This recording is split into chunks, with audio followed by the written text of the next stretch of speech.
अयोध्या में यूपी के मुख्यमंत्री योगी आदित्यनाथ की अध्यक्षता में कैबिनेट की बैठक में 14 प्रस्तावों पर लगी मुहर। 28 नवंबर से विधानसभा का शीतकालीन सत्र शुरू होगा, जहां कैबिनेट की बैठक में जलमार्ग विकास प्राधिकरण का गठन में मंजूर दी गई है। अयोध्या धाम तीर्थ परिषद का गठन किया जाएगा। बता दें कि अयोध्या में जलमार्ग से एक्सपोर्ट को बढ़ावा देने का फैसला हुआ। रामबाण शोध संस्थान विकसित करने का फैसला लिया गया है। अयोध्या में कोरिया के सहयोग से पार्क निर्माण होगा। नए ड्रोन पॉलिसी लागू करने का फैसला लिया गया है। देव दीपावली का प्रांतीयकरण करने का फैसला हुआ है। काशियों में देव दीपावली को लेकर प्रस्ताव पास हुआ है।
अयोध्या धाम की विकसित, मैंने पहले ही बताया कि यहाँ पर पहले से ही 178 महत्वपूर्ण परियोजनाएं, जिनमें केंद्र और राज्य सरकार 30,500 करोड़ रुपए से अधिक खर्च कर रही है।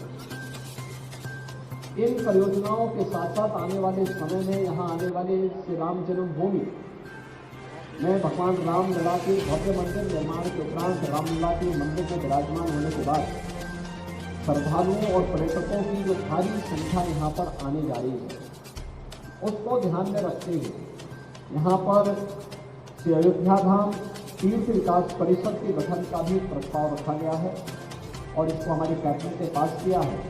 यहाँ के पर्व, यहाँ के त्यौहार, यहाँ की व्यवस्था को और अच्छे ढंग से कोऑर्डिनेट करते हुए स्थानीय स्तर पर, राज्य स्तर पर, केंद्र सरकार के सहयोग से और अन्य विभिन्न धर्मार्थ संस्थाओं के सहयोग से इसे कैसे हम आगे बढ़ा सकते हैं, इसके लिए इस प्रस्ताव को भी हम लोगों ने पास किया।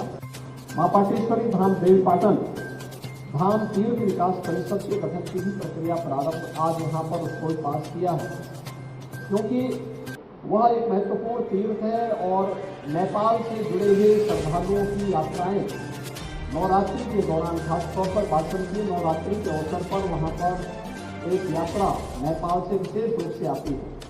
उस दृष्टि से भी इस धाम के विकास, उसके समग्र विकास की दृष्टि से की व्यवस्था की गई है।